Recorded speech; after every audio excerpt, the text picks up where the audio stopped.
Of God this hour, the book of Romans, chapter number 8. Book of Romans, chapter number 8. Romans, kitabu cha Warumi, sura ya 8. Romans, chapter number 8. I'll start from verse number 10.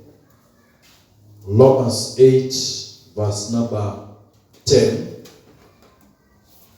Warumi 8 mstari wa 10, maandiko inasema, and if Christ be in you, the body is dead because of sin, but the spirit is life because of righteousness.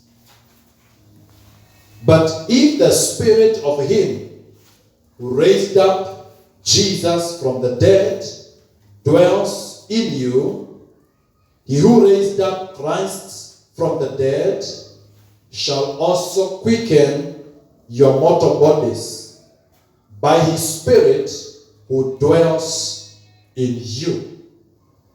Therefore, brethren, we are debtors not to the flesh, to live after the flesh. If you live after the flesh, you shall die. But if you through the Spirit do mortify the deeds of the body, you shall live. Verse 14. For as many as are led by the Spirit of God, they are the sons of God. For you have not received the spirit of bondage again to fear, but you have received the spirit of adoption, whereby we cry, Abba, Father. The Spirit itself, or himself, bears witness with our spirit that we are the children of God. And if children, then heirs of God, and joint heirs with Christ. So be that we suffer with him, that we may also be glorified together. Amen. May the Lord bless his word. Amen. Amen. Praise the name of the Lord. Amen. Verse 10, Paul is starting. But if you go back all the way to verse number 1, kuna mambo ambayo mtumishi wa Bwana na ndugu yetu Paul anatuelezea ya kutusaidia kuelewa sisi ni nani na sehemu yetu ni gani. Understanding who we are and understanding what is our position. Wakati Mungu anapotuangalia sisi nafasi yetu ni gani? Na mstari wa 10 pale Paul anasema kwamba and if Christ be in you, kama Kristo ako ndani yako. If Christ be in you, praise the name of the Lord. And as long as umemkubali Kristo kama mwokozi wa maisha yako, the good news is that Christ is in you. Praise the name of the Lord. Amen. So it means Christ is in me. Christ is in me. Praise the name of the Lord. Amen. And he says, if Christ be in you, kama Kristo ako ndani yako, there are some things ambazo zimetendeka katika maisha yako. Kama Kristo ameingia ndani yako, kama Kristo ako ndani yako, kuna mambo yametendeka katika maisha yako. Na nasema kwamba the body is dead because of sin, but the spirit is life because of righteousness. Kama Kristo ako ndani yako, jambo moja ambalo limetendeka ni ya kwamba mwili ambao tulizaliwa nao, ambao uko ndani ya dhambi, katika ulimwengu wa kiroho umekufa. When we come to Christ, what happens is that the sin dies. But our spirit is made alive in righteousness. Praise the name of the Lord.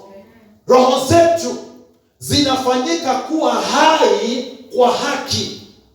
Na ukiangalia mahali kwingine kitabu cha Waefeso 2 pale mstari wa kwanza, Paulo anaanza kuongea kusema kwamba Roho wa Bwana, he has quickened us. He has made us alive together with Christ. Maana yake ni kwamba wakati tulikuja kwa Yesu, kilichotendeka ni kwamba sisi ambao tulikuwa ni wenye dhambi, kwa sababu maandiko inasema yeyote ambaye amezaliwa duniani yeye ni mwenye dhambi. Na kwa hivyo hatukufanyika wenye dhambi kwa sababu ya kutenda dhambi. Tulifanyika wenye dhambi kwa sababu tulizaliwa tukiwa wenye dhambi. Praise the name of the Lord. Lakini wakati tulikuja kwa Yesu, kilichotendeka ni kwamba kile ambacho kilikuwa kinapenda kutenda dhambi ndicho kilishughulikiwa. Na hapa ndipo anasema, if Christ be in you, the body is dead because of sin, but your spirit is life because of the righteousness of Christ.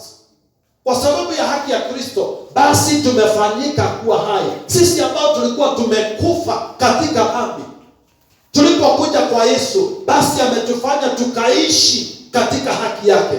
Alafu anaendelea kusema hapo chini, na ya kwamba wakati Yesu ako ndani yetu, basi Roho wa Bwana ako ndani yetu. When the Christ is in us, the Spirit of God dwells in us. Hallelujah. Roho wa Bwana ako ndani yako. As long as umempokea Yesu kama mwokozi wa maisha yako, I have good news for you. The Spirit of God dwells inside of you.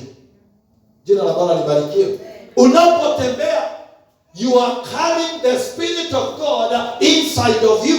Unabeba Roho wa Bwana ndani yako.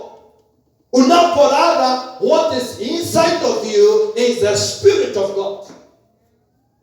Na naendelea kusema, let me just jump quickly all the way to verse number 14. Sasa wakati tumekuja kwa Yesu, and this is why I want to dwell much. Wakati tunakuja kwa Yesu, he says, tunaongozwa na Roho wa Bwana. Na nasema mstari wa 14, na wale wote wanaongozwa na Roho wa Bwana wamefanyika kuwa wana wa Mungu. Praise the name of the Lord. As many as are led by the Spirit of God, they have become the sons of God. Now I want you to see the connection. Verse 10, he says, if Christ be in you, kama Kristo ako ndani yako. So anaanza kwa kuongea kusema, mwanzo Yesu anakuja ndani yako. Anapokuja ndani yako, anakufanya kiumbe kipya, anakufanya uwe hai. The number 2 ni kwamba Roho wa Mungu ambaye alimfufua Yesu kutoka kwa wafu, basi naye anaingia, anaishi ndani yako. Praise the name of the Lord. Na sasa yule Roho anapoingia ndani yako, anaanza kukuongoza. He leads you. And then in verse 14 anasema, now as many as are led by the Spirit of God, they are called and they have become the sons of God. Wengi ambao wanaongozwa sasa na huyu Roho wa Mungu ambaye anaingia ndani yetu baada ya kumpokea Yesu kama mwokozi, hao basi wanafanyika wana wa Mungu. Praise the name of the Lord. And therefore, as Christ, and if Christ be in you, you have already become a son of God. Hallelujah. If Christ is in you, you have already become a what? A son of God. So in verse 14 anasema, for as many as are led by the Spirit of God, they are the sons of God. Kila mmoja wetu kama jinsi ambavyo nimesema, tulipozaliwa tulizaliwa tulizaliwa katika dhambi na tulizaliwa tukiwa wenye dhambi, lakini wakati tulikuja kwa Yesu, yeye ametubadilisha, na kile kimetendeka ni kwamba Roho wa Bwana ako ndani yetu, na yule Roho ambaye tulimpokea sio roho wa kutuweka katika hali ya utumwa tena. Yeye anatufanya to be called the sons of God. Anapotuongoza, we are no longer just the nobodies, we are not just anybody's, but we are sons of God, as long as we are led by the Spirit that raised Jesus from the dead. So naendelea kusema pale mstari wa 15 ya kwamba yule Roho ambaye tumepokea, huyu Roho sio roho wa kuturudisha katika utumwa na kuturudisha katika hali ya uoga. You never received the Spirit to put you back into bondage and into fear. Hakupokea Roho ambaye anakurudisha katika utumwa na katika hali ya kuogopa. Inamaanisha nini? Wakati hatukuwa tumepokea Yesu, kila mmoja wetu tulikuwa ni watumwa, tulikuwa tumefungwa. Lakini Yesu Kristo akakuja ili avunje ile minyororo na akatuondoa kutoka kwa ule utumwa na akatukomboa. Then from that moment akatufanya tuwe huru. Na ndipo Yesu alikuwa anasema kwamba mwana wa Mungu, atakayejua mwana wa Mungu atakuwa huru, kwa maana mwana wa Mungu anakuja kufanya watumwa wawe huru na wawe huru kabisa. Jina la Bwana libarikiwe. He says that he who the Son set free is not only free, but free indeed. So wakati tunakuja kwa Yesu, we are made free. But before we come to Christ, we are in bondage. Na yote ambaye hajaingia kwa Yesu, kile ambacho kinafanyika, yeye bado anaishi katika nini? Utumwa. Anafinyiliwa na utumwa wa dhambi na utumwa wa uoga. Lakini Paulo anatuambia sisi ambao tumekuja kwa Yesu, hatukupokea roho wa kuturudisha katika utumwa na katika kuogopa tena. Jina la Bwana libarikiwe. But he says, but you have received the Spirit of adoption. The question is, how do we become the sons of God? When the Spirit of God comes inside of us, He actually connects us with God. He breaks the things that were separating us from God. Kile ambacho kilikuwa kinatutenganisha na Mungu, anakuja anakivunja, na kutoka kwa yule anatuunganisha na Mungu. Naye Mungu sasa anasema, we were not his children before. Hatukuwa wana wake mbeleni. Lakini kwa sasa, kwa sababu ya kile ambacho kimefanywa na Yesu Kristo, he now adopts us to become his sons. Bwana asifiwe sana. Sasa anatupatia haki ya kufanyika wana wake. If you actually go back and you actually look at where it all started. God started with the children of Israel, and they were referred to as his sons. But for us who are not of the lineage of Israel, sisi hatukuwa na ile haki ya kuitwa wana wa Mungu. Lakini kupitia kwa Yesu Kristo, sasa now we have been adopted. Sasa sisi tumenunuliwa na tumeunganishwa na Mungu, na kwa hivyo sisi tuko na haki ya kuitwa the sons of God. Jina la Bwana libarikiwe. Na naendelea kusema, if actually you go all the way to verse number 17, nasema, if then we are sons, if then we are children, we are heirs of God. Sisi ni warithi wa Mungu. Kama umempokea Yesu kama mwokozi wako, umefanyika mwana wa Mungu, na kama umefanyika mwana wa Mungu, umefanyika mrithi wa Mungu, ya kwamba kile ambacho ni cha Mungu uko na haki ya kukirithi. Jina la Bwana libarikiwe. Kile ambacho ni cha Mungu unaweza jitanisha nacho kwa sababu ni cha baba yako. And it belongs to your father. And if it belongs to your father, it is your right to inherit. children, then you are heirs of God. Na kama kuna kitu ambacho ni cha heshima, wapendwa, cha kujuana na Yesu ni kufanyika warithi wa Mungu, that we can inherit God. Jina la Bwana libarikiwe. Katika taifa letu tunajua mambo ya urithi vile huwa inakuwa.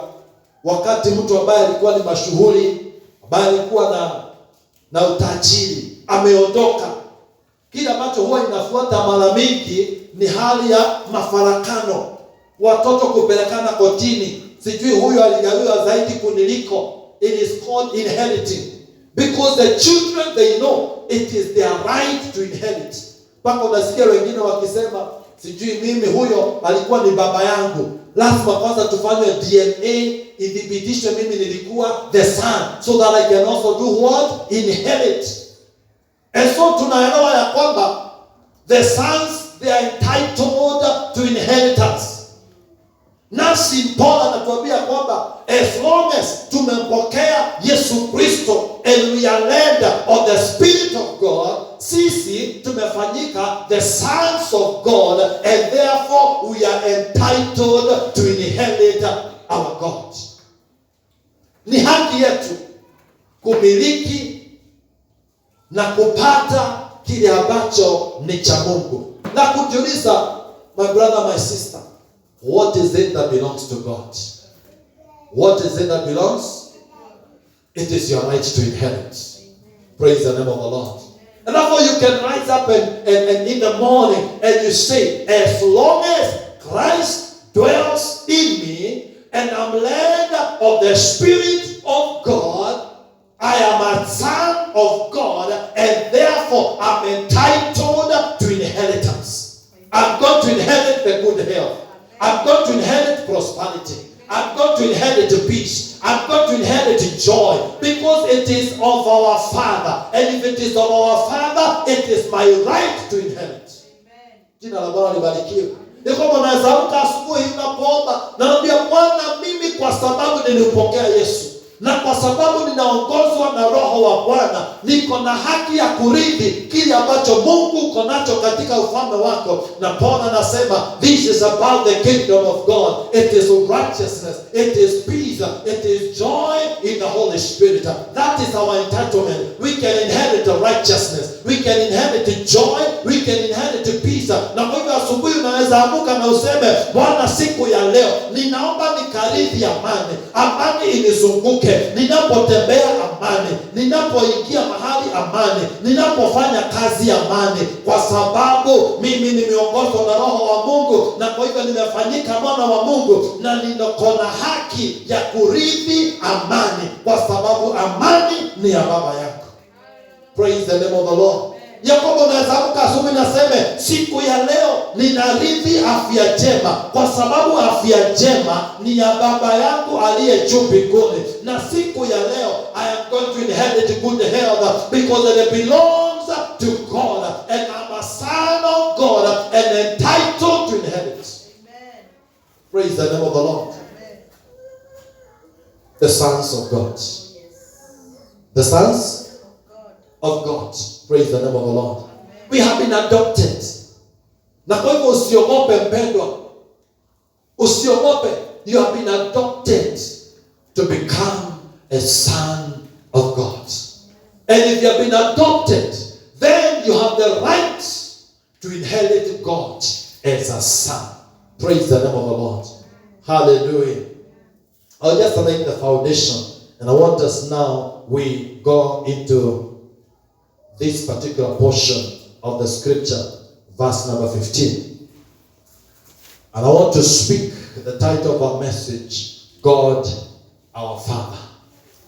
God our Father. So I'll just lay a foundation so that now we understand where we are coming from. And then we can look at this now in verse number 15. Verse number 15, the Bible says, for you have not received the spirit of bondage again to fear, but you have received the spirit of adoption, whereby we cry, Abba, Father.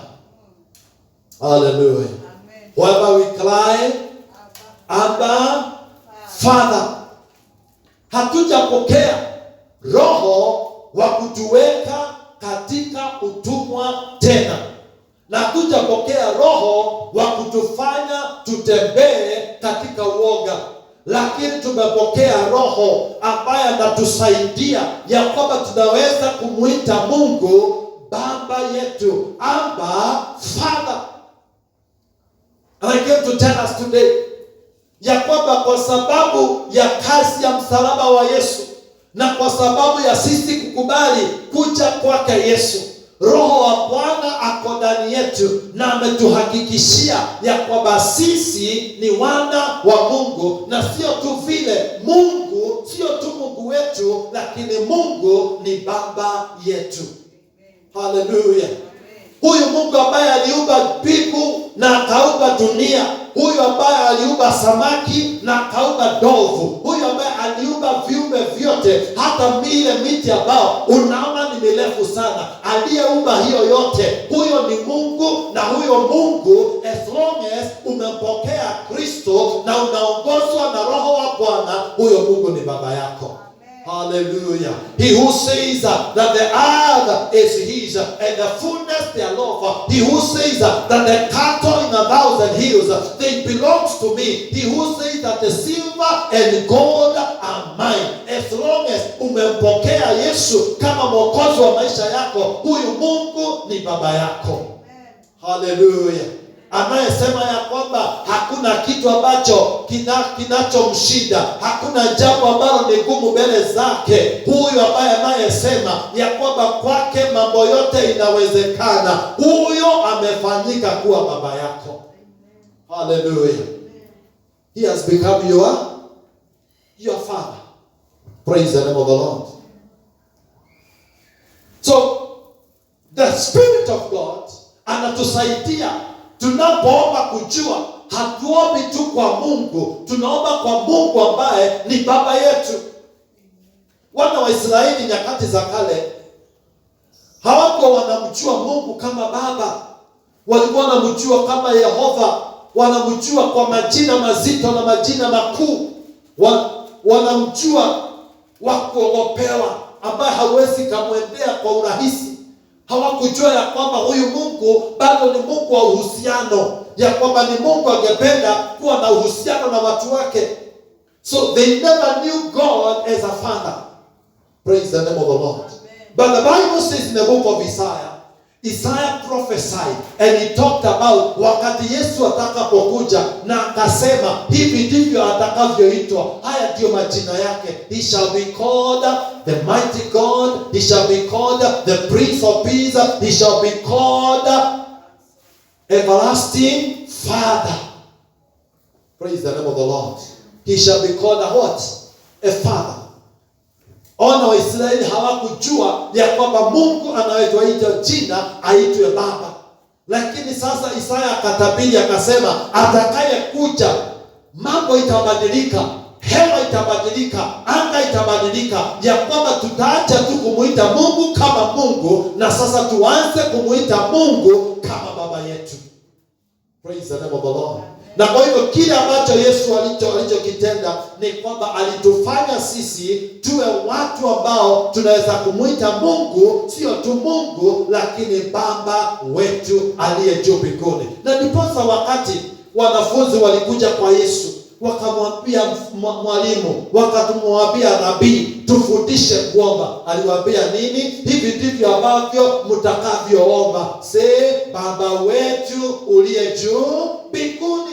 Kwa nini alianza kuwafundisha haya? Hakuambia ya kwamba mnapoomba anzeni kusema Jehova uliye juu mbinguni. Mnapoomba anzeni kusema Tisidekeni uliye juu mbinguni, El Shaddai uliye juu mbinguni. Aliwaambia hivi ndivyo mtakavyoanza kuomba, Baba yetu uliye mbinguni. Kwa nini?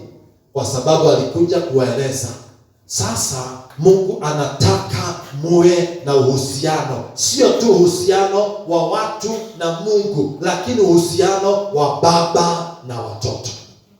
Praise the name of the Lord. Hallelujah. And I came to tell you, as long as you have received Jesus as your Lord and Savior, you are a son of God. And as you are a son of God, God is your Father. Say with me, God is my Father. God is my Father. Say like you mean it, God is my Father. Say Jehovah is my Father. Jehovah is my Father. Praise the name of the Lord. And thank you, Sunday School, for also reminding us that we have a Father who never fails us. That Jehovah is our Father. The creator of heavens and earth is our Father. He who created us is our Father. We can call him our Father. We can call him our Daddy. We can relate him as a Father because he is our Father. Amen. Hallelujah. Amen. Huyu ambaye ni mfalme wa wafalme lakini bado ni baba yetu. Praise the name of the Lord. I've been looking at the children of the leaders, and especially sometimes you look at the children of the president and how they behave. And how they say the president of the Republic of Kenya is not only the president, but he is also my father. Jina la Bwana libarikiwe. And they want to be identified. I want to say, he is my father. And that is why watu ambao wako na utajiri mkubwa wakikufa, everybody want to be identified. Wanataka kila mmoja sema, hata mimi alikuwa ni baba yangu. Hata mimi alikuwa ni baba yangu. Wanataka ile heshima kwa sababu wanajua kama ukitanishwa na huyu kuna kitu ambacho utapokea, kuna urithi ambao ni haki yako kuupata. Nami nilikuja kuwaambia siku ya leo ya kwamba wakati ulimpokea Yesu kama mwokozi wa maisha yako, ulipokea hati miliki ya kukufanya wewe to be called a child of God and also God to be called your Father. Praise the name of the Lord. Ya kwamba siku ya leo unapotembea unaweza jitanisha na yeye useme Jehova ni baba yangu. Huyo ambaye unayeongea, ambaye ananenwa katika Biblia, huyo ni baba yangu. Praise the name of the Lord. Unaposikia jina la Mungu likitajwa, unasema huyo sio tu Mungu, lakini huyo ni baba yangu. He is my Father. Hallelujah. Praise the name of the Lord. Acha niangalie mambo kadha hapa kidogo. Wakati tunasema tunamuita Mungu kama baba yetu, baba inamaanisha nini? Last Sunday it was a day to celebrate fathers. Praise the name of the Lord. Thank you for the fathers in the house. Praise the name of the Lord. So you can clap for the fathers in the house and the fathers to be in the years to come. Praise the name of the Lord. Now, God being our Father ina maana kadhaa, and it's important to angalie what a father is, because that is what our God is to us. Praise the name of the Lord. What a father is, that is what our God is to us. Tukielewa baba, then tunajua baba Mungu wetu yeye ni nani. Kitu cha kwanza kuelewa cha baba ni kwamba a father is a source of life. Father means the source of life. Mwanzo wa uhai, mwanzo wa maisha. The source is the Father. Jina la Bwana libarikiwe. That is why we have our forefather, the greatest. You don't know how many great we can say about. But the first person to live on the face of the earth was our father. He is called Adam. And Adam was a son of another father who is called Jehovah God. Praise the name of the Lord. So the name Father means the source of life, the beginning of life. Na kwa hivyo wakati Mungu ni baba yetu, ina maana ya kwamba he is the source of our life.